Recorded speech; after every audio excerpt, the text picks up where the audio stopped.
pleasant day to everyone. The lesson that we are learning today is about Chapter 7, Common and Ethical Practices of Business Establishments. My group mates are Miss Katrina Mostar and Miss Jeremy Natino. But before all of that, let us first watch this short clip as in introduction. What would you do if you're in a store paying for an item and the cashier gives you back more money than you were supposed to receive? Would you walk away happy that you got a better deal than you were supposed to, or would you correct the cashier and give the money back?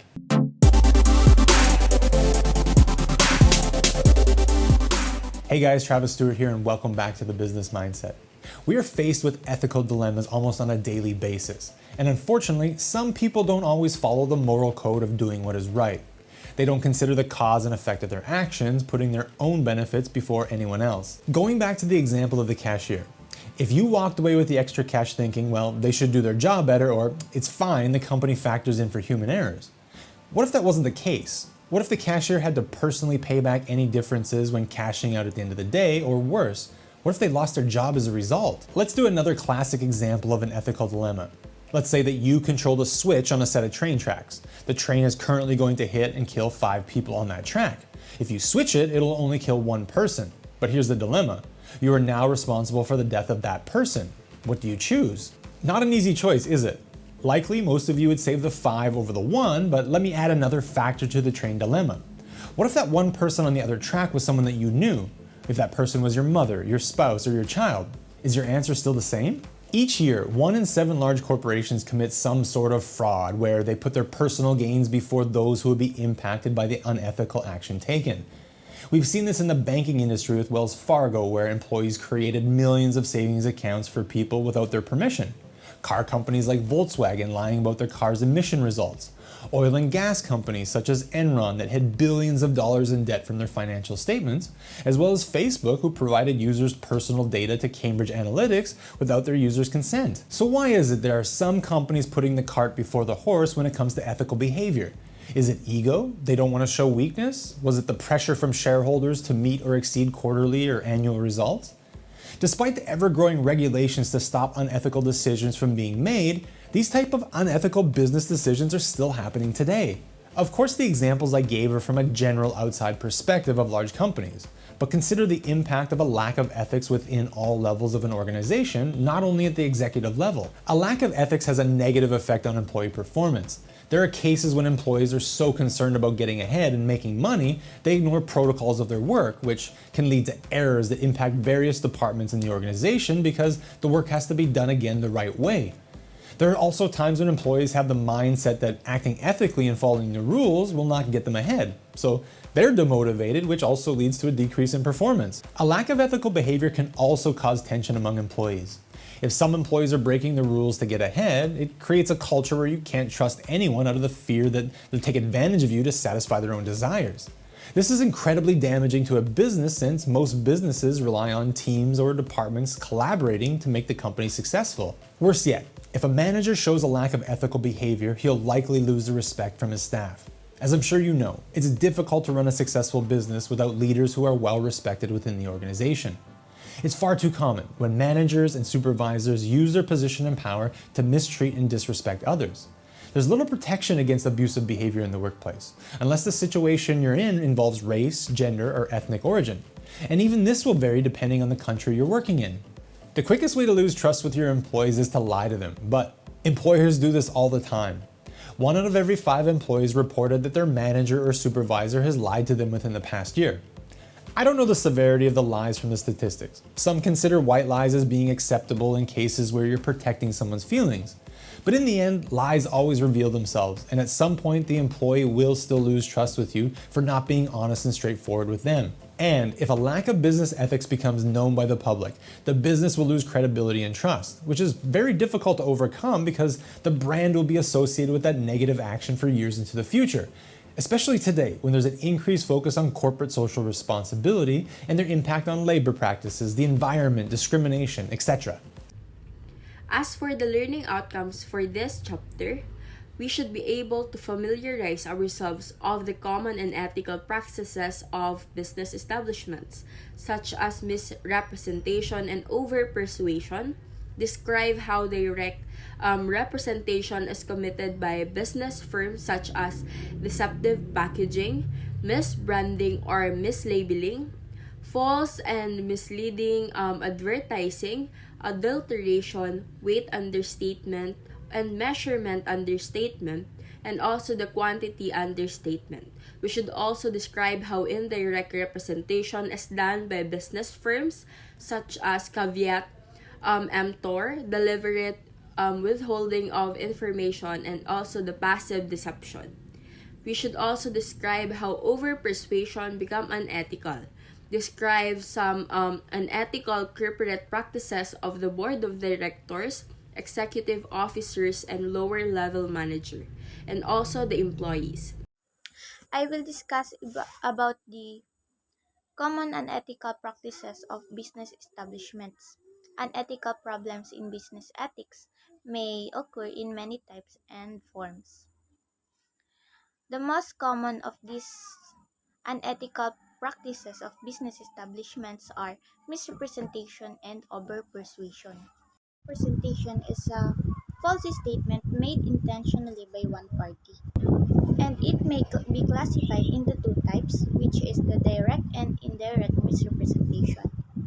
A classic misrepresentation example in contract terms would be telling someone that the item is just like new when it's really several years old and worn from use. Direct misrepresentation is characterized by actively misrepresenting about the product or customers, and this includes the deceptive packaging, which takes many forms and is of many types. One type is the practice of placing the product in containers of exaggerated sizes and misleading shapes to give a false impression of its actual contents. An example of this type of deceptive packaging is slack fill packaging, where containers like cartons, tin cans, and certain plastics are filled only up to 85 to 95% of its capacity. Next is the misbranding or mislabeling. Misbranding is the practice of making false statements on the label of a product or making its containers similar to a well-known product for the purpose of deceiving the customers as to the quality and or the quantity of a product being sold. An organic supplement that contains non-organic ingredients is misbranded. A food product is labeled as organic even though it does not meet the legal requirements for organic certification. A dietary supplement that contains a drug not approved by FDA is misbranded. Next is the false or misleading advertising. Advertising serves a useful purpose if it conveys the right information. It is the principal means by which people are informed about the availability, nature, and uses of old and new products. However, advertising does not always tell the whole truth and nothing but the truth.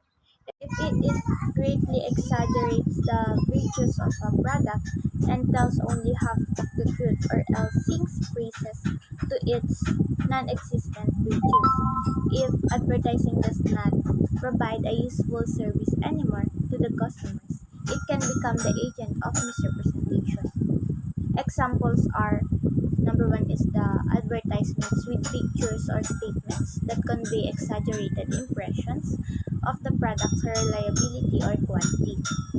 Second is the advertisement that claims that the product is the fastest selling brand or the product of the year. Lastly is the advertisement using fictitious or obsolete testimonials. Next is the adulteration. Adulteration is the unethical practice of debasing a pure or genuine commodity by imitating or counterfeiting it, by adding something to increase its bulk or volume, or by substituting an inferior product for a superior one for the purpose of profit or gain. It is unethical because an inferior product is passed off as a superior one. This does not meet the standard for fair service that is achieving success by offering better service in the form of a superior product and terms of payment than the competitor. Generally, if a food contains a poisonous or deleterious substance that may render it injurious to health, it is adulterated. An example is the breeches contaminated with Listeria monocytogenes are adulterated. Next is the weight understatement or short weighing. In short weighing, the mechanism of the weighing scale is tampered with, or something is unobtrusively attached to it so that the scale registers more than the actual weight. An example is a foot pedal with a concealed string tied to the weighing scale. The modus operandi of sellers is to use two sets of scales, one which gives the correct weight and has been sealed by the authorities, and another which looks identical but registers more weight than the product. Short weighing is practiced in selling products where prices demand on the weight, such as sugar, meat, fish, vegetables, fruits, nails, and etc. This is the measurement understatement or short measurement.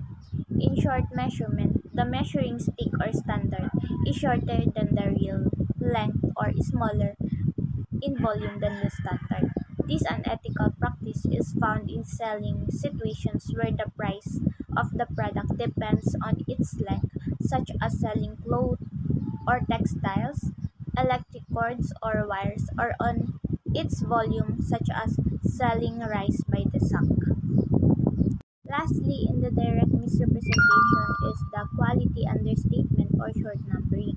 It is an unethical practice.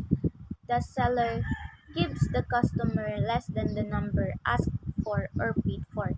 Short numbering is often practiced in selling situations where the product being sold is in such a shape or is packed in a manner that would make counting the product difficult or inconvenient. For example, a customer who is not vigilant may receive less quantity than what he is entitled to when buying toilet paper, bond paper, carbon paper, paper clips, thumbtacks, matches, and toothpicks, which are sold by the box or package. Next topic is the indirect misrepresentation. The indirect misrepresentation is characterized by omitting adverse or unfavorable information about the product or service. Among the most common practices involving indirect misrepresentations are caveat emptor, deliberate withholding of information, and business ignorance. Caveat emptor is a practice very common among salesmen. Translated, caveat emptor means let the buyer beware. Under this concept, the seller is not obligated to reveal any defect in the product or service he is selling. It is responsibility of the customer to determine for himself the defects of the product. An example of this is the customer who purchases a mug or a coffee mug and later discovers that it has a leak is stuck with a defective product. Caveat emptor is indirect misrepresentation and unethical because a seller is a witness for the goods he is selling. He testifies to its nature, features, uses, and qualities. As a witness, it is his obligations to tell the truth and nothing but the truth about his product. What makes caveat emptor unethical is the willingness of the seller to generate profit by taking advantage of the buyer's lack of information. This is passive deception, which is also lying. Next is the deliberate withholding of information.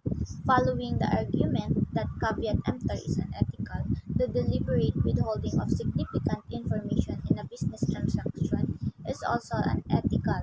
No business transaction is fair where one of the parties does not exactly know what he is giving away or receiving in return. Lastly, in the indirect misrepresentation is the passive deception. Direct misrepresentation gives business a bad name, while indirect misrepresentation or passive deception is not as obvious. It nonetheless contributes to the impression that businessmen are liars and are out to make a fast buck. Business ignorance is passive deception because the businessman is unable to provide the customer with the complete information that the latter needs to make a fair decision. Next topic is the over persuasion.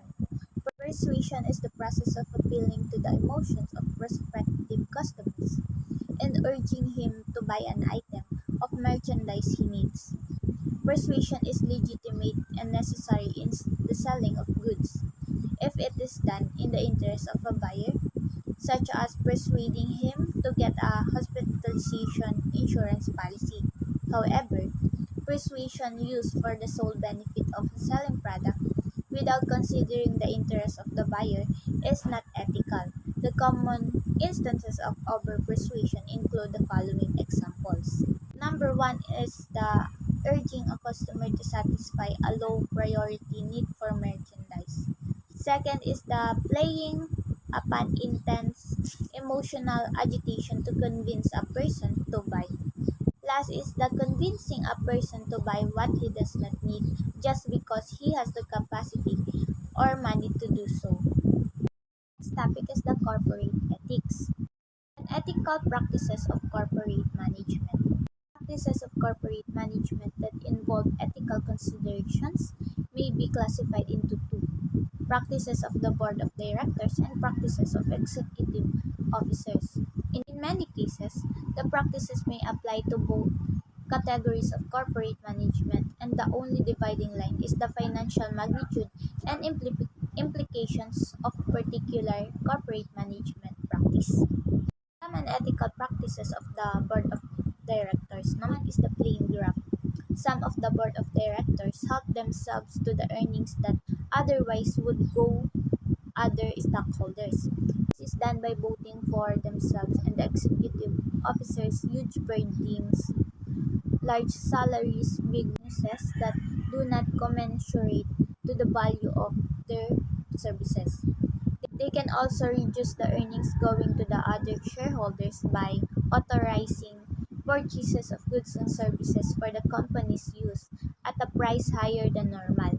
Consideration of a certain percentage of the purchase value or commission accruing to them. I am Jerry Maynatino and I am going to discuss corporate ethics. So, in this presentation, I am going to talk about unethical practices of corporate management, some unethical practices of the board of directors, and some unethical practices of executive officers and lower level managers. Unethical practices of corporate management.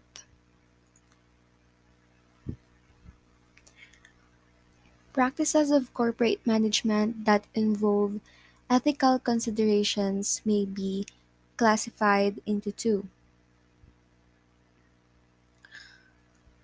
First is practices of the board of directors, and the second one is practices of executive officers. Some unethical practices of the board of directors. So the first one is plain graft. Some of the board of directors help themselves to the earnings that otherwise would go other stockholders. This is done by voting for themselves and the executive officers' huge per diems, large salaries, big bonuses that do not commensurate to the value of their service. They can also reduce the earnings going to the other shareholders by authorizing purchases of goods and services for the company's use at a price higher than normal in consideration of a certain percentage of the purchase value or commission accruing to them. Second one is interlocking directorship. Interlocking directorship is often practiced by a person who holds directorial positions in two or more corporations that do business with each other. These practice may involve conflict of interest and can result to disloyal selling. Disloyal selling happens when this person is compelled to decide which of the two corporations' interests should be protected or upheld. Thus, whatever decisions the person makes, he betrays the trust reposed on him by shareholders of either of the two companies. The third one is insider trading. Insider trading occurs when a broker or another person with access to confidential information uses that information to trade in shares and securities of corporation, thus giving him an unfair advantage over the other purchasers of these securities. The fourth one is negligence of duty. A more common failure of the members of the board of directors than breach of trust is neglect of duties when they fail to attend board meetings regularly. It is only in regular attendance that they can protect the rights and interests of the shareholders, and their non-attendance of board meetings could result to betrayal of trust of the parties who elected them to their positions. Some unethical practices of executive officers and lower level managers.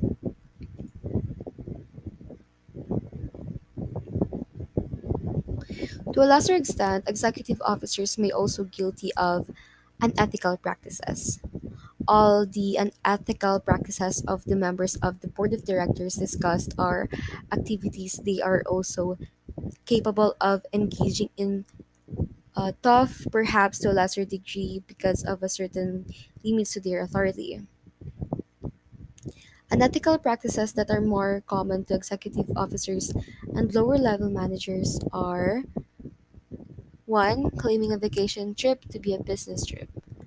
The president or vice president reports his personal vacation in Europe or in the United States as a business trip so he can get reimbursement for his expenses, including those of his families.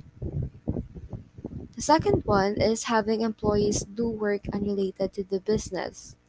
Executive officers and lower managers ask company employees to do personal things for them on company time.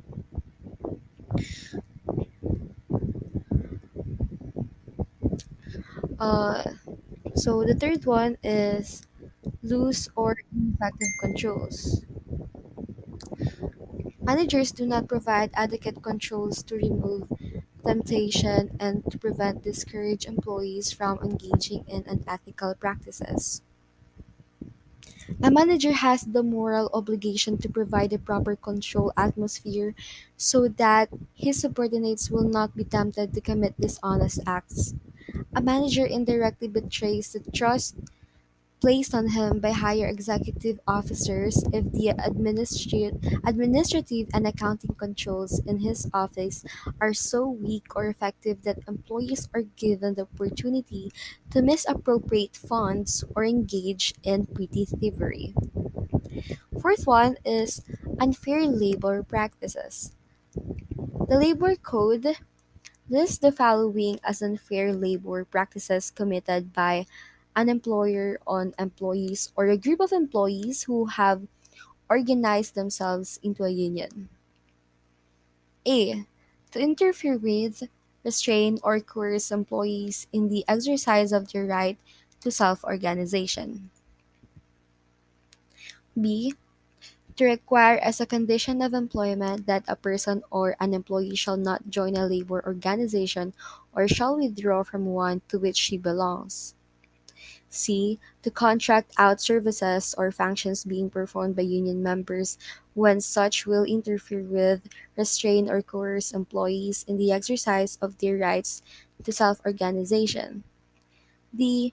To initiate, dominate, assist, or otherwise in with the formation or administration of any labor organization, including the giving of financial or other support to it. E. To discriminate with regard to wages, hours of work, and other terms or conditions of employment in order to encourage or discourage membership in any labor organization. And then F. To dismiss, discharge, or otherwise prejudice or discriminate against an employee for having given or being about to give testimony under the labor code. G. To violate the duty bargain collectively or prescribed by the labor code. H. To pay negotiation or attorney's fees to the union or its officers or agents as part of the settlement of any issue in collective bargaining or any other dispute. I. To violate or refuse to comply with voluntary arbitration awards or decisions relating to the implementation or interpretation of a collective bargaining agreement. J. To violate a collective bargaining agreement. So, fifth one is making false claims about losses to free themselves from paying the compensation and benefits provided by the law. So there are employers who claim non-existent losses so they can be exempted from paying the minimum wage and emergency cost of living allowances required by law. Sixth one is making employees sign documents showing that they are receiving fully what they are entitled under the law when in fact they are only receiving a fraction of what they are supposed to get. And lastly is sexual harassment. Work, education, or training related sexual harassment is committed by an employer, employee, manager, supervisor, agent of the employer, teacher, instructor, professor, coach, trainer, or any other person who having authority, influence, or moral ascendancy over another in a work of training or education environment, demands, requests, or otherwise requires sexual favor from the other, regardless of whether the demand, rec- request, or requirement for submission is accepted or not by the object. So that's all, and thank you for listening. Some unethical practices of employees. There are employees who are not mindful of their moral obligations to their employers. They take advantage of their position and the trust of their employees by committing unethical practices harmful to their employers, which interest these unethical practices and may be classified into conflict of interest and dishonesty. For conflict of interest, it arises when an employee who is duty bound to protect and to promote the interests of his employer violates these obligations by getting himself into a situation where his decision or action is influenced by what he can gain personal from it rather than what his employer can gain from it. So we have some common examples of conflict of interest. First, an employee who holds a significant interest of shares of stock of a competitor, supplier, customer, or deals favors to this party to the prejudice of his employer. Another example is when the employee accepts cash or gift or a lavish entertainment or a loan from a supplier, customer, competitor, or contractor. In this situation, the decision or action of the employee is influence of his being indebted for a favor or loan from a party within whom the company is doing business. He therefore cannot act impartially. Another example is when the employee uses or discloses confidential company information for his own or someone else's personal gain. An example is revealing his employer's formula or menu of well-liked food to a competitor. Another example is the employee engages in the same type of business as his employer. He may attend to his business only after office hours because he has somebody to mind it for him, but it is still unethical. An example is an auditor employed full-time in a public accounting firm but maintains his own auditing office where he works after office hours. Another example is when the employee uses for his own benefit a business opportunity in which his employer has or might be expected to. Dishonesty. Business ethics is not just limited to business transactions with outside parties. It also covered employee-employer relationship, especially with respect to an employee's honesty as like carries out his assigned duties in the office. Examples of this honesty actions of employees are taking office supplies for personal use, padding an expense account through the use of fake receipts when claiming reimbursement, and also taking credit for another employee's idea.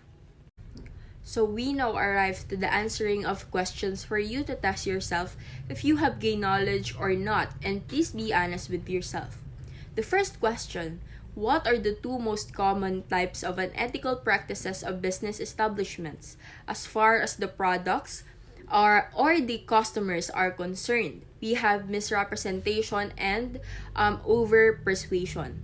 Misrepresentation may be classified into two types: direct and indirect misrepresentation. For the direct misrepresentation, it is characterized by actively misrepresenting about the product or customers.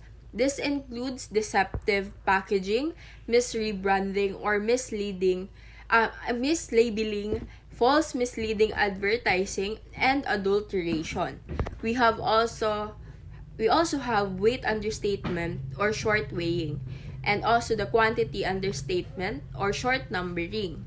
While for indirect misrepresentation, it is characterized by omitting adverse or unfavorable information about the product or service. Among the most common practices involving indirect misrepresentation, we have caveat emptor and deliberate withholding of information, and also business ignorance. And also we have passive deception. Over persuasion. Persuasion is the process of appealing to the emotions of a prospective customer and urging him to buy an item of merchandise he needs. Persuasion is legitimate and necessary in the selling of goods if it is done in the interest of a buyer, such as persuading him to get a hospitalization insurance policy. However, persuasion used for the sole benefit of selling a product without considering the interest of the buyer is not ethical. The common instances of over-persuasion include the following examples. We have urging a customer to satisfy a low priority need for merchandise, playing upon intense emotional agitation to convince a person to bus, and also convincing a person to buy what he does not need just because he has the capacity or money to do so. For the next question, give and explain briefly at least 3 ways of directly misrepresenting products. We have misbranding or mislabeling. Misbranding is the practices of making false statement on the label of a product or making its container similar to a well-known product for the purpose of deceiving the customer as to quality and or the quantity of a product being sold. We also have the false or misleading advertising. Advertising serves a useful purpose if it conveys the right information. It is the principal means by which people are informed about the availability, nature, and uses of old and new products. However, advertising does not always tell the whole truth and nothing but the truth. It is greatly exaggerates the virtues of a product and tells only half of the truth or else sings praises to its non-existent virtues. If advertising does not provide a useful service anymore to the customer, it can become the agent of misrepresentation. And examples are advertisement with pictures or statements that convey exaggerated impression of the product's reliability or quality. And also, advertisement that claims that the product is fastest selling brand or the product of the year. You know, advertisements using fictitious or obsolete testimonials. And for adulteration, adulteration is the unethical practice or debasing a pure or genuine commodity by imitating or counterfeiting it by adding something to increase its bulk or volume, or by substituting an inferior product for a superior one for the purpose of profit or gain. It is unethical because an inferior product is passed off as a superior one. This does not meet the standard of fair service, that is achieving success by offering better service in the form of superior product and terms of payment than the competitor. And for the weight understatement or short weighing, in short weighing, the mechanism of the weighing scale is tampered with or something is unobstructively attached to it so that the scale registers more than the actual weight. An example is a foot pedal with a concealed string tied to the weighing scale. The modus operandi of sellers is to use two sets of scale, one which give the correct weight and has been sealed by the authorities, and another which looks identical but registers more weight than the product. And we have short weighing is practice in selling products where prices depend on the weight, such as sugar, meat, fish, vegetables, fruits, and other things. How is indirect misrepresentation of a product undertaken? This was done through omitting adverse or unfavorable information about the product or services. When the seller do not inform the buyers with the defects of or damages of the products and services he is aware of. Deliberate withholding of the information, not providing information that the latter needs to make fair decisions, and making persuasion for the sole benefit of the selling of the product without considering the interests of the buyer are all undertaken for indirect misrepresentation. When does over-persuasion become unethical?